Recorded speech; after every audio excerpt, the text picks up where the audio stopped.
Buddy, what it do though? What it do though? You're so cute. I can't take it. I can't. You're gonna be in the intro. All right, so let's go. One call, SCIZZA.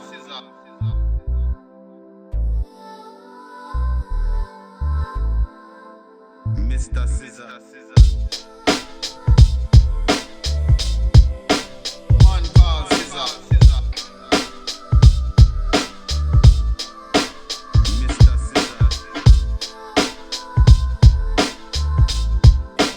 One call. What's up, everybody? Welcome back to another episode of Man Called SCIZZA.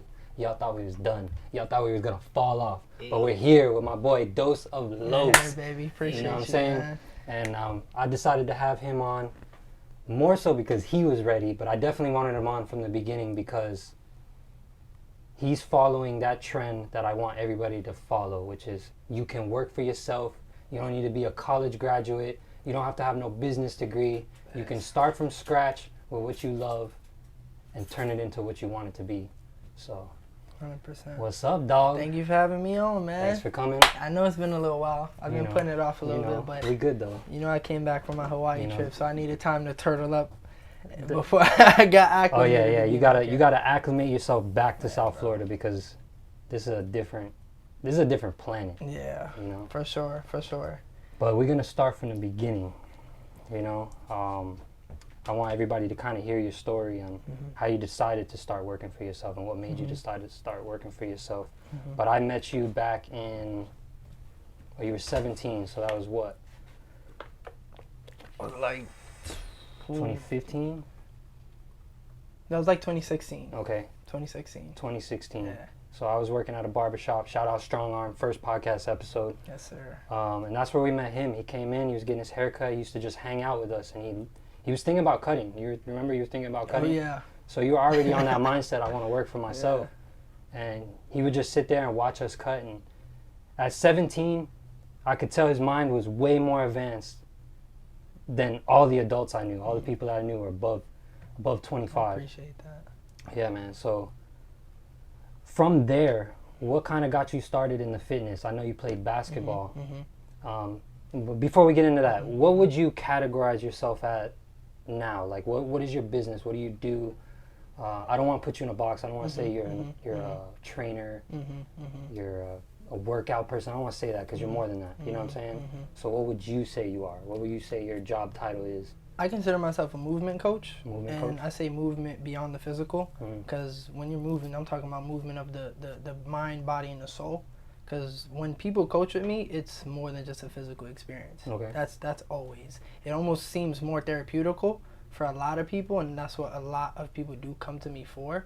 But I say movement coach, and I keep Movement that. coach. Yeah, I keep that very. That's fire because Yeah. because workout is movement and you need more than just a workout Yeah. to keep yourself Yeah. healthy. Your body needs to move Yeah. properly. And it's interesting too, because sure enough, you see, not always is a physical problem a physical problem. Sometimes it's an emotional blockage. It's a spiritual blockage, for lack of better terms. But like, Mental blockage. yeah, you get the mental blockage out and the physical disappears, and you're like, what the fuck? Like, Facts. that logically doesn't make sense. But some things are way beyond logic. So I learned that early because I played basketball from a young age. League basketball, everything, and then I cycle 20, 30 miles a week. Yeah, bro. So when you're cycling and you're going 30 miles nonstop, or even if it's 10 miles nonstop, and your pedaling is not stopping, it's all mental. Because you can kind of feel winded, tired, but if you focus and you're breathing and everything, it goes away, and you can just keep going. So yeah, 100% I agree that Yeah. it's a mental blockage. Yeah, but no, to answer that question, like what got me into like the fitness or just kind of fitness journey, honestly, I've always been into sports. So my first sport was football, Okay. but then it transitioned over to basketball, which became my first love. But Same basketball, for me. yeah, it was more than just just playing because I loved it. It was my outlet, bro. Yeah. Like a lot of us got a lot of shit going on in the house where people were surrounded by. That was my outlet, taking the ball and just fucking leaving. So it just became my outlet for years, and not being able to play fucking middle school because my grades were shit. They were terrible, bro. Same. Terrible. We're in the same boat, bro. Terrible, Same bro. boat.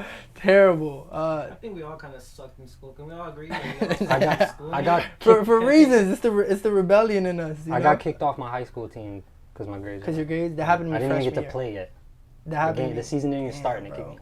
Freshman year, that happened to me. Freshman year. Yeah, but then you know, sure enough, I met the right people, had the right friends, and kind of support that helped me kind of get through that, just to get by, dude. Mm-hmm. Just to get that 2.5 to get by. Mm-hmm. But sure enough, I was that person who, bro. Sometimes I would wake up 8 o'clock in the morning, and well, not 8 o'clock, like 6 o'clock, because I would train before going to school. So train, shower, go to school. We have basketball practice after that. After that basketball practice, I'm then running to the park to go play again or to train on some shit. And then I met a trainer, so I was like day in and day out. Like I was obsessed. I was like, no, for sure, I'm going to the league. There's no doubt about it, you know? So I've always had that respect in that area. But you always had that mindset to grind. Just grind, just to get it, you know? Trying to do it differently now, trying to be more precise with how I work. But yeah, dude, it was just you're a grind. translating that basketball energy into what you're doing now. Into what I'm doing now, for sure. Yeah. And sure enough, the training shit came about because I would always train people. People would always see me training, and they're like, dude, can I train with you?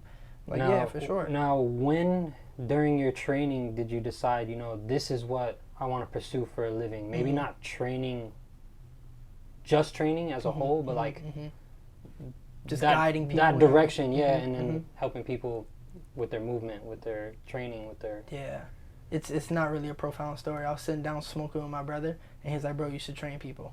I'm just like, But that's that moment literally, where you decided I'm going to do it and try to make money out of it? Yeah, and literally when I did that, it shows you how the universe works. When I did that, as soon as I got certified I can't even remember the year. 2 weeks later, after I got certified. How old were you when you got certified? I was about 18. So you're ahead of the bro. game, bro. And I'm telling you from experience, I'm 33, bro. A lot of these people out here talking about they want to do stuff, but they won't even take a step like that. A simple step into a professional realm, bro. They talk about, I do this, I've been doing this. Yeah, but you're not professional as far as filing your taxes, becoming legit, and becoming an entity, a business, a real business. You can make the money all you want, but if you're not pursuing those licenses, those certifications, all that stuff, then you're not really trying to grow. Yeah, you're not even taking steps forward. And that's what I meant. Like I could see from the beginning that you were gonna, whatever you chased, you were gonna do good at. I could see that from the beginning. Yeah, I from when met appreciate you. that. Yeah, definitely. And it too, I think, even just like piggybacking off of that, I think people have this unrealistic expectation as to how things should be. Like they're like, yo, I wanna look like this person, or I wanna do this thing, but it's like, bro, you put one foot in front of the other, start there. But you know, I heard somebody say there's the beginning phase, there's the end phase, and then there's the messy middle. And everybody tries to avoid the messy middle. I'm in the messy middle. I'm in the messy middle too. You know, I'm in that phase too. So to outsiders looking in, I get DMs like, yo, you're motivating me, you're staying consistent, like because I was on somebody else's podcast, and I don't see that. I'm sure you're like that too. I don't feel myself being consistent. I don't feel like I'm where I want to be, but that's why I like having people like you on here, because people don't understand that there's a grind. You might see somebody doing something one day, and a couple years go by. To you, it didn't feel like long, but to that person grinding, it was a long time to get to that point where you see them at now, and you kind of envy them. So I want people to hear that beginning. You know, you're still grinding. Like, we're in that messy fucking that messy middle, bro. Messy middle. Yeah. So as soon as I got certified, literally 2 weeks later, the gym that I would always go to, LA Fitness, the dude, he literally walks up to me. He was the director of the trainers at the gym. He's like, bro, I'm trying to fire this girl. You trying to work for me? I'm like, bro, I just got certified. So I started working with him. As soon as I started working with him, he just started handing me off clients. And when I say, bro, I was working from like 6:30 in the morning to 12 at noon. I would work out till about 1:30, eat, and then right back at the gym 3:30 to 8 o'clock at night. And this is 30-minute clients. We're not talking hour sessions. I'm talking about 30-minute clients. Bro, it was not really. No? You don't forget, it's a business. I'm working for. I was working for LA Fitness. Yeah. So it's different when you. I wasn't getting that real sweat equity. this was all the time. This is all the same time I was at Cool Cuts. Yep. Okay, so at Cool Cuts you were able to meet. This was after I kind of like took my own little journey when I stopped going to you guys. Because when I came to you, bro, I was jobless. I was lost. That's when I told you I didn't get into. You weren't lost. Well, I felt lost. Let me correct that. You I felt lost because you were pursuing Because you something. weren't where you trying wanted to be. Yeah, you were trying to find something. I feel like Shit, if I you still don't feel feel lost, you're never gonna. You gotta find feel it. lost. You have to feel Yeah, lost. you have to. And I feel like you probably still feel like that, and that's never gonna change. And if it doesn't change, that's good because you're always gonna be pursuing better or more. Because I still feel lost. Yeah. You know what I'm saying? What the fuck am I gonna do? What's like to me? It's like, what's the next step to take this shit to the next notch? Like, what, you know what? I'm sure you don't want to get stuck What is it? training. You don't want to get stuck just training people until you're 48 years old, 50 years old. I don't want to get stuck cutting hair only to make a living till I'm 48, 50 years old. Like, what's the next? How do people get to the next level where you just have? To me, it's more of a passive.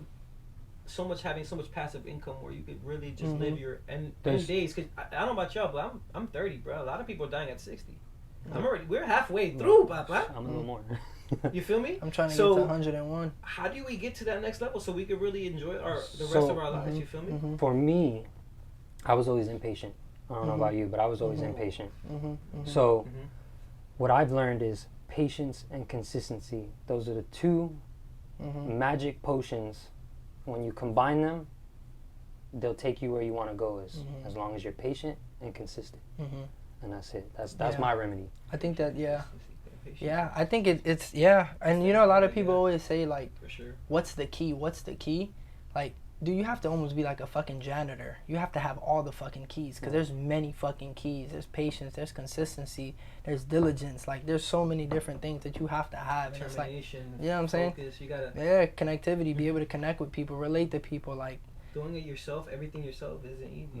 yeah, bro. It really isn't. Especially when you're really trying to expand to that next level, for sure.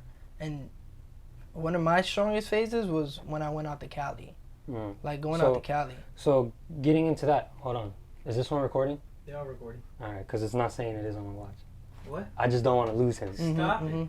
No, it is. All right, cool. there's a glitch between the watch. Hold on. You know, we try not to have that technical. We're flowing right now. Yeah, we're flowing. We don't want to have no technical difficulties in the middle of this shit. But all right, so He's sweating again now.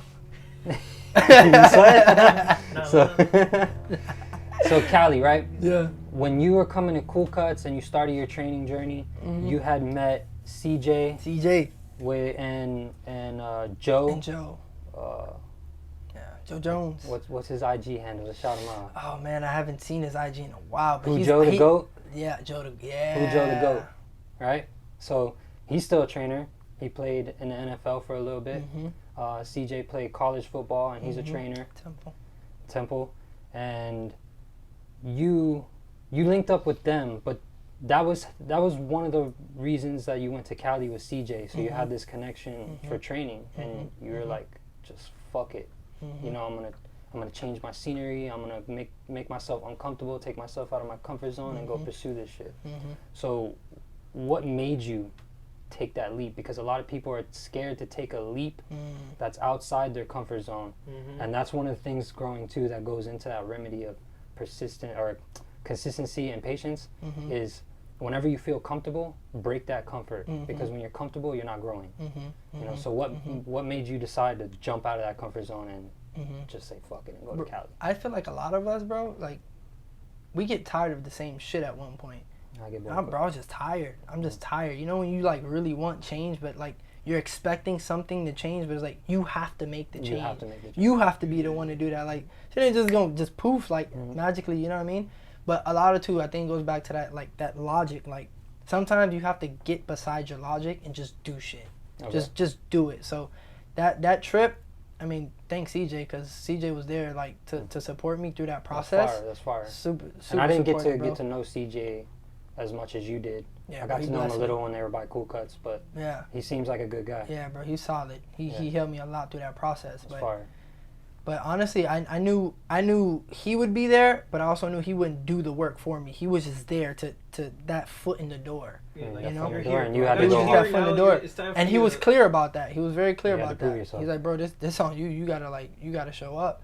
You know. And I went, bro, and it was just just a completely different world, bro. It was a completely And- different world. We're and in that- Santa Monica, California. Santa Monica, California. I come from Broward County, Florida, where like you know there's certain areas where there's wealth and you see a lot of people who are serious about what they do, but you go Not when you go over there. Man, it's it was more a whole low key nother hood world, over bro. here. People wouldn't expect it, but it yeah, is. Mhm. yeah. But it was a different world out there. It was a And different world. the place you started working at is called Gloveworks. Gloveworks. It was Fire. Gloveworks. Leon owns that. which- Shout out Leon. Shout out to Leon. That was another fucking great opportunity to meet somebody like that who's doing it, who also comes from the slums, but they made a way for themselves, They made man. a way. They made a way. That's fire. So that opportunity brought you to meeting like a bunch of successful people in the industry. You still in contact with them? You still communicate here and there with them? With CJ and them, or CJ, just people? Leon, I haven't. I follow CJ on IG. I haven't really talked to him much. Like I said, bro, I've been in my own kind of No, show. but that's what you have to In do. a- And, yeah, and in a way. they seem like the type of people that yeah. will understand that. Yeah, they 100%. Like Leon, I talk to Leon every here and there. Mhm. But the ones that I like really connected with on many different aspects, like my boy Shaq, that we talk almost all the time. Fire. Like almost all the time. But at the moments that we really need each other. Yeah, For yeah. sure. No, yeah, I have people that I've met in the past, and I have people that I met when I was in Tennessee, and like I didn't even know them long, but still to this day, we follow each other on social media, and once in a while we reach out to each other. Yo, I see you, bro. Like, you know what I'm saying? Yeah, bro, and that's all it is. Yeah. And when you got solid people like that, that's all you Yeah, need. Like yeah. some people like clinging on to like relationship, but it's That's like fire. you don't need all that. You don't need all that. Fucking with the camera, dog. You sweating? I bumped it. I heard it. You're good. You're good. Yo, I like that it's not perfect. No, So it's natural though. so from there you got an opportunity. You was on TV. It wasn't like you weren't like The the spotlight, face. yeah. But you were there to show off. Mm-hmm. You know, the gym's situation. Yeah. How was that? How was that experience to be on? What were you on? It was on Good Morning America. Good Morning America. So Stream. that's a big mainstream type of Yeah. platform. So what did it feel like backstage, like preparing for that, even though you didn't have to speak and you weren't the forefront?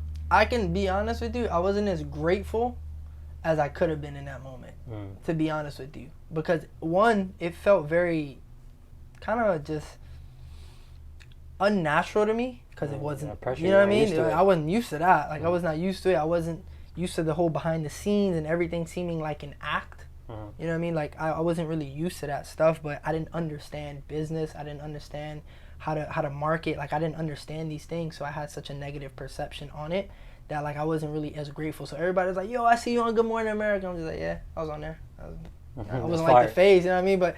But yeah, honestly, now when I But look you got back, to experience it. The So even though you experience. weren't the face, the experience. maybe one day you will be, but you already got the experience of what it's like. I don't have that experience, you know what I'm saying? So that's fire. No, it was definitely an experience, and like I said, when I look back on it, I'm just like, yeah, dude, I definitely needed that to get me to where I am now, because that was the base of like a lot of my Cali experience, you know, like really understanding business at a whole completely like diameter, just So level, like a different level. way like, different. So this way is- different. this is- amplified. It's like this is why I want Yeah. people to tune Way into my podcast and listen to these different people, because you said you were literally sitting chilling with your brother smoking, and he told you to be a trainer. He said, bro, you should just do it. He's like, you do it as a hobby. He's like, why not just do it? I was like, Then you decided to chase it, didn't pass up opportunities that were in front of you, came out of your comfort zone, ended up working at a very high level gym in a very wealthy area, and then ending up on Good Morning America, right? Which, when you think about Broward County, you were just probably sitting with your That's brother true. in the hood, you would have never ever True. imagined that your decision to train would have ended up there, right? With those experiences. But that's not even it. From there, you decided to dip and go to Hawaii. What made you go to Hawaii? Did it have anything to do with your training, or was it just an experience for personal growth you were looking for? What was that? It was definitely the experience for personal growth, but just more expansion. Like, I got tired of Cali. I got tired of just everything. people. Cali's intense. People. You get tired of people. A lot of people don't know Cali's intense. it's a lot of personalities. It's a lot of personas. It's a lot of a very high energy, very unorthodox energies, and I'm extremely sensitive when it comes to energies, especially like manipulative ones. So there's like a blend of everything. Because everybody's trying to make it. Oh my God! But it's a beautiful chaos. It's a beautiful chaos out there. Because things You know what I'm still saying? get done. But it still gets done. You see what I'm saying? It's beautiful, but for me, it was intense as fuck at one point. Like, where I was just seeing so many different aspects of life. I was just like, bro, honestly, I need a break. This business shit, because when I was in Cali, so as I was working for Gloveworks, I then ended up being independent. I went independent. And mind you, I'm not training at a fucking gym. I'm now training at the park. You know, I don't fully know how to account for everything. I didn't really know everything that I was doing, but I'm just doing. And most of you're doing what I do now. Mm-hmm. You're independent. No barbershop. Yep. No nothing. Nobody else's at the park. atmosphere. At the park. It's Doseoflos. At the park. Doseoflos. I got the LLC. And honestly, at these points, just so people know, I never felt ready. Like, I'm just gonna be. I never felt ready. I just did the shit. Like, I'm just like, I just gotta do it. Yeah, you have to. You just gotta get up one day and say, "Fuck it, let me just drop this bread," or "Fuck it, let's do this LLC." Me Let's and just create the him LLC. talked about this Creating your podcast. LLC is a big step. People don't understand. It's a big step. Because closing your LLC is a bitch. I don't even know that because I don't even plan on know, closing. Yeah, closing. You have to go. I think you have to file for bankruptcy if I'm not mistaken. Yeah, well, see, I don't even know that because I ain't doing it. That step, that first LLC Right? step, and then taxes. Now the government knows you have an LLC. Now they want to know really where your money's coming from. Yeah. It's a really big step, and just doing that, it seems like a small step because it's only like $120. Yeah. Right? It's like only $120 or some shit. But it's a really big step because when you see that paper come in and it says your LLC, there's something about it. You're like, oh, this is official. Yeah. This is official. Honestly, you get that EIN number. I didn't feel that way either, bro. But you didn't feel. I didn't. I was just going through the processes. It is. So not feeling ready was exactly how we felt with this. We talked about it forever, bro. And even people were telling me to make this in cool cuts, and we would throw ideas around, and it would just be like, he's an artist, I'm an artist, so we're always searching for that perfection, and it's never gonna come. I feel like even if it gets extremely perfect in other people's eyes, it'll never be perfect to us. We're trying to grow. That's what it is. Me and you are always like, oh man, what can be next? What so can we do next? I hit that mindset. You're never ready. No matter how hard you try to feel ready, you're never ready. And then we just started it. So that's why you're here now. But back to not feeling ready. Yeah, to Hawaii. So Hawaii was just, my heart called for it, bro. Honestly, like my heart called for it. It sounds corny as shit to a lot of people, but when your heart calls and tells you to do something, it's because you got some immense healing that's gonna happen or something big. And so that was it. And luckily enough, I had such a strong support system out there that I could just go. Like, but once again, I had to take the processes and I had to think like, damn, I'm leaving my whole business behind. Like, I didn't train really. I trained 2 people out there. And that's because they came as a pair, and I was DMing over hundreds of people almost every other week to try and get people to train with me because money started running low at one point. It started running low, but that trip was essential for my healing, to just take a break and integrate what I've learned from Cali. I feel that because I did the same thing basically when I left Cool Cuts. I had the bus. I knew I was pursuing the bus, but I didn't want to go into another barbershop. So I was plumbing, and that was kind of like, it was healing in a way where it was reminding me that this is what I want to do. I want to do my shit. I want to do the SCIZZA brand. I want to pursue this shit heavy. So you always need that step back, or I feel like people are like, yo, I can't walk away, I'll lose everything. But I feel like sometimes you need to step back, walk away, look at it, analyze it while you're not doing it, and then it'll really let you know that this is what I'm doing. This is what I'm gonna do. Yeah. I mean, it's simple as just reflecting. So you went to on Hawaii, that shit, bro. I know. I went to Hawaii at that. Like, I was first in Oahu, but then we ended up moving to Kauai because we felt we had some sort of just a heart-led mission there, and we went, bro. And that, I said Cali was a different world. That is it's like a jungle, right? Jurassic Park. It's beautiful though, man. Yeah. If you really want to get away from the world and like really take space to just see things from a different lens, it's essential. Because remind you, I'm a city boy. Like, I grew up in Broward, and it didn't hit me that I was fucking city boy till I got to Hawaii. I'm like, damn, I'm Yeah. so Fucking acclimated to going here, doing these It's things. right like, around the corner. you know what I'm saying? Like, yeah. so Corner You store. know, Corner store, you know what I'm became saying? a different person when you got there. Like, yeah, if I it was in showed me. Hollywood, A reality check. Or if I was Yeah. in Broward, I wouldn't even want to come outside. Like, when you're out there, you're like, damn, I want to go see this. It really showed me the simplicity of life, though. Yeah, like, for sure. cause like you go, like when I was in Cali, the definition of wealth is how much money you have, how much material things you have. You go to Hawaii, it's how much land do you have, how much food are you growing, how That's many my people are you definition of working with. Like, that shifted huge for me, because I had it in my mind that was what I wanted to do before Seeing it Hawaii, and but seeing it is experiencing it is completely different. Your body might know, but your mind might know, but your body doesn't. So how long were you in Hawaii?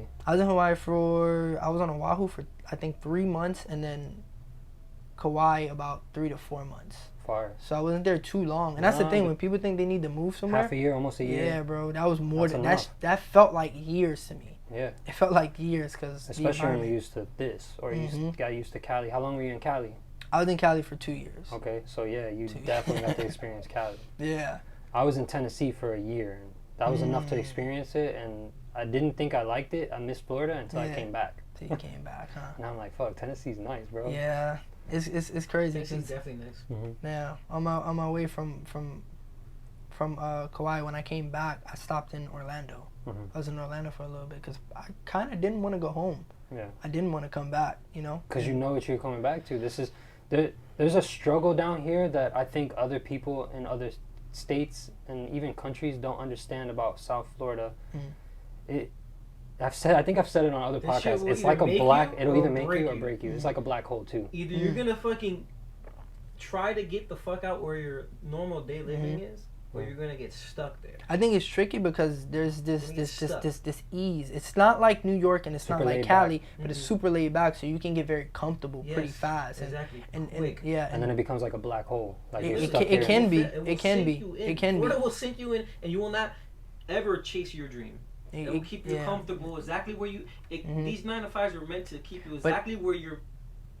Yeah. Probably But I- take a vacation once a year. Yeah.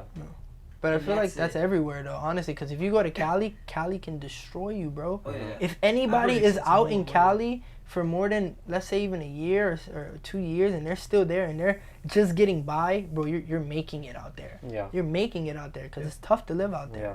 It's tough. It's tough to live out in anywhere in the world, to be honest So with you. Ray went to Hawaii, bro. Raymond from Cool Cuts, Yeah, Blade yeah, Fingers. yeah, He yeah. come Shout back. out DJ Shout Timeless. out. Changed his name. Hey. Yeah. Shout out He DJ ain't coming DJ back, bro. Timeless. He loves it over there. He's living, That's- man. He's an that's- island that's boy. America. That's America's Jamaica for him. You know what I'm saying? That's dope. Yeah, he's living that mountain life like he did in Jamaica, and he's loving it, bro. I see Shout him out on to Instagram, DJ he be Timeless, on the bro. board and shit, straight island, I no talk to him. shirt. He's straight with I talk to vibes. him multiple times a week, bro. Vibes, We bro. sit on FaceTime for hours, bro. Yeah. That's my brother. He used to live That's right it, across the bro. street from him. That's Straight when you know vibes. that's your boy, when you be on the phone with them for hours, For hours, bro. For I mean, hours. He just doing some My boy shit. Shaq knew what that is. Yeah, Like, yeah. He just wants the company, dog. Like that's what it is. It's still love. I love it. I Yeah. love it, man.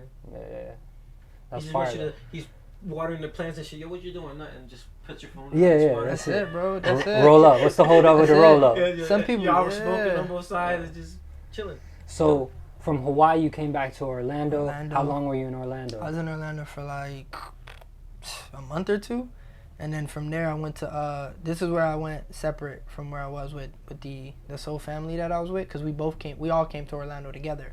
But then I was like, all right, I need time alone, like I need space alone. So I went to Northport, which is near Sarasota, and I was It's somewhere. nice over there. Huh? It's nice over there. I Yeah, like it's, it. it's pretty dope. It's very spaced out away from everything, and I was kind of in the woods. I rented an Airbnb where it was secluded from main roads and everything. It's far. It was exactly what I needed. It was scary as fuck because I'm like, bro, this shit's creepy. You're not There's used to to the it. middle of nowhere. There's nothing. There's no light. But once again, bro, once your heart tells you you need something, you better fucking listen, because you will regret it. You will regret it if you don't. And that space I needed alone was to process everything that I just experienced.